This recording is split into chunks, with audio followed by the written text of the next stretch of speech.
আসসালামু আলাইকুম। এখন আপনাদের কোয়েশ্চেন হতে পারে যে গ্রিক সাইপ্রাসের সাথে বাংলাদেশের যদি আমি পড়াশোনা কম্পেয়ার করি, তাইলে ওই দেশের পড়াশোনার মান কেমন? বা ওই দেশের আসলে ক্লাসরুমগুলো বা পড়াশোনার পরিবেশটা কেমন? সো আমরা ৪-৫ টা কলেজ এবং ইউনিভার্সিটির সাথে কাজ করতেছি। আমি মেসিউস কলেজের তাদের যে ক্লাসরুম বা পড়াশোনার যে পরিবেশ সেটা আপনাদের মধ্যে আমি ভিডিওর মাঝে, মাঝে ট্রাই করব রিপ্রেজেন্ট করার জন্য। আসলে বাংলাদেশের পড়াশোনার মানের সাথে এখানের পড়াশোনার কিন্তু হিউজ একটা ডিফারেন্ট। এখানের পড়াশোনার মান অনেক ভালো। বাংলাদেশ থেকে আপনি মনে রাখবেন, যদি আপনি কোনো একটা প্রাইভেট ইউনিভার্সিটি থেকে পড়াশোনা করেন, ওই MOI দিয়ে কিন্তু আপনি ইউরোপ বলেন বা হচ্ছে গিয়ে নন ইউরোপিয়ান অনেকগুলো কান্ট্রিতে কিন্তু আপনি অ্যাপ্লিকেশন করতে পারবেন না, যদি আপনার ব্যাকগ্রাউন্ড ইংলিশও হয়। কিন্তু সেম পড়াশোনা যদি আপনি কোনো একটা ইউরোপিয়ান কান্ট্রি থেকে করেন, আপনি সেম ডিগ্রি দিয়ে কিন্তু উইদাউট IELTS এ অন্য কোনো কান্ট্রিতে গিয়ে আপনি পেইড ট্রান্সফার করতে পারবেন বা হচ্ছে গিয়ে আপনি অ্যাডমিশন নিতে পারবেন। এটা হচ্ছে বড় রকমের একটা অ্যাডভান্টেজ। এখন আমি আপনাদেরকে কেন বলি বারবার হচ্ছে গিয়ে আপনি অন্য কোনো কান্ট্রিতে ট্রাই করেন না, আপনি এখানে ট্রাই করেন। কেন এটা বারবার বলি? এটা বলার বড় রকমের একটা কারণ হচ্ছে গিয়ে আপনি দেখেন, রোমানিয়া বলেন,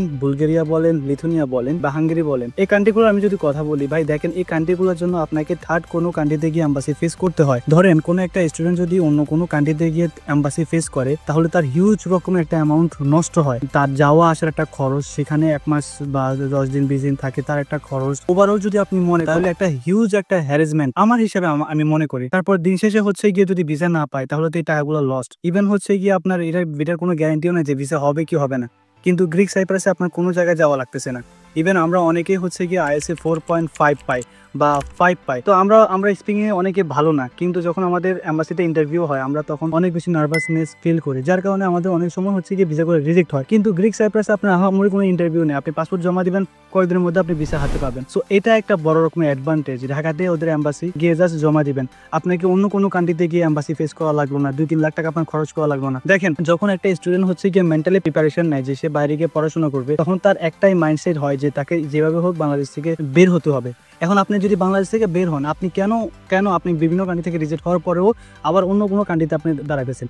এখন এখানে অনেকে আমার একটা কোশ্চেন করতে পারে যে হচ্ছে এটা তো সেন্ট্রাল ইউরোপ না, বা এটা তো সেনজেনভুক্ত দেশ না। আপনারা জানেন কিনা আমি জানি না, 2026 এ এটা হচ্ছে ইউরোপীয় ইউনিয়ন অন্তর্ভুক্ত অলরেডি এটা আছে, বাট এটা সেনজেনে ঢোকার একটা ওরা ঘোষণা দিয়েছে। আমি আমার স্ক্রিনে মধ্যে একটা ওয়েবসাইটের লিঙ্ক শেয়ার করতেছি, এখানে গেলে আপনারা দেখতে পারবেন। সো আপনি যদি ওইখানে যান, আমি ধরলাম এটা এখনো পর্যন্ত সেন্ট্রাল ইউরোপে ঢুকে নাই বা সেনজেন হয় নাই, তারপরেও তো আপনি ওইখান থেকে চাইলে স্টুডেন্ট ভিসায়, চাইলে আপনি পেইড ট্রান্সফার করে, চাইলে আপনি ট্যুরিস্ট ভিসায়, চাইলে আপনি ওয়ার্ক পারমিট ভিসা অন্য কালে যেতে পারতেছেন। এখন হ্যাঁ, অনেকেরই একটা প্রশ্ন থাকে যে আমি তো এজেন্সির মাধ্যমে আসি, ওই এজেন্সি তো আমাকে প্রসেস করাই নাই, বা তারা আমাকে জাস্ট কন্ট্যাক্ট করছে, এতটুকু পর্যন্ত তারা আমার এনে দিছে, তারপর তাদের কোনো খোঁজ খবর নাই। সেটা আপনার ইচ্ছা, বাট আমরা আমাদের যেসব স্টুডেন্টগুলোর কাজ করি, আমরা তাদেরকে তাদের যে ড্রিম কান্ট্রি, সেই ড্রিম কান্ট্রি পর্যন্ত পৌঁছানো পর্যন্ত আমরা কাজ করি। আমরা প্রথমত হচ্ছে গিয়ে বাংলাদেশ থেকে গ্রিক সাইপ্রাস থেকে সে যদি অন্য কোনো দেশে যেতে চায়, তাহলে সেটাতেও কিন্তু আমরা তাদেরকে হেল্প করি। ইভেন আমরা যেসব ইউনিভার্সিটি বা কলেজগুলোর সাথে কাজ করি, তাদের সাথে আমরা কিন্তু আগেই চুক্তিবদ্ধ হই যে আপনি কিন্তু আপনার স্টুডেন্টদের, এই স্টুডেন্ট যদি অন্য কান্ট্রিতে আবেদন করে, আপনি কিন্তু তাকে একটা রিকমেন্ডেশন লেটার দিতে হবে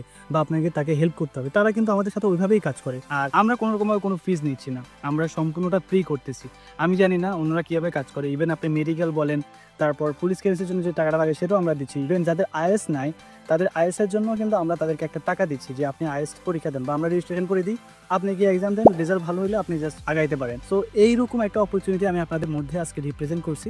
বাদ বাকি আপনাদের চয়েস। যদি কেউ চান যে অ্যাপ্লিকেশন করার জন্য, আমি বলবো যে টাইম ওয়েস্ট করেন না, এখানে ভিসার ইস্যু অনেক ভালো, অনেক ভালো। আপনি দেখেন, মাদ্রাসা স্টুডেন্ট যারা আছে, তারা কিন্তু অনেকগুলো কান্ট্রিতে আবেদন করতে পারে না। ইভেন রোমানিয়াতে মাদ্রাসা স্টুডেন্ট আবেদন করতে পারে না, বুলগেরিয়াতে আবেদন করতে পারে না, অনেকগুলো কান্ট্রিতে করতে পারে না। কিন্তু তারা যদি চায়, তারা কিন্তু গ্রিক সাইপ্রাস থেকে করতে পারে। আবার সে যদি চায় যে সে গ্রিক সাইপ্রাস থেকে পরে অন্য দেশে যাবে, ক্রেডিট ট্রান্সফার করে, সেটা কিন্তু পসিবল। কিন্তু ডিরেক্ট যদি পসিবল না হয়, তারা কিন্তু ইনডাইরেক্টলি সে কিন্তু যেতে পারবে। এটা হচ্ছে কি একটা মজার বিষয়। সো যারা চাচ্ছেন আবেদন করার জন্য বা এই বিষয়ে কোনো হেল্প নেওয়ার জন্য, আপনারা আমাদের সাথে যোগাযোগ করুন। আমরা আমাদের যথাসাধ্য চেষ্টা করবো আপনাদেরকে হেল্প করার জন্য। আমাদের 3টা অফিস, একটা নরসিংদী, একটা সিলেট, আর একটা ঢাকাতে। তো ঢাকার আশপাশে যারা আছেন তাদের জন্য অনেক সুযোগ সুবিধা, যেহেতু আমাদের মেন ব্রাঞ্চ। সো সব রকমের সুযোগ সুবিধা আমরা দিব। সো আজকের ভিডিও এই পর্যন্ত। সবাই ভালো থাকবেন, সুস্থ থাকবেন, আর আমার জন্য দোয়া করবেন। আসসালামু আলাইকুম।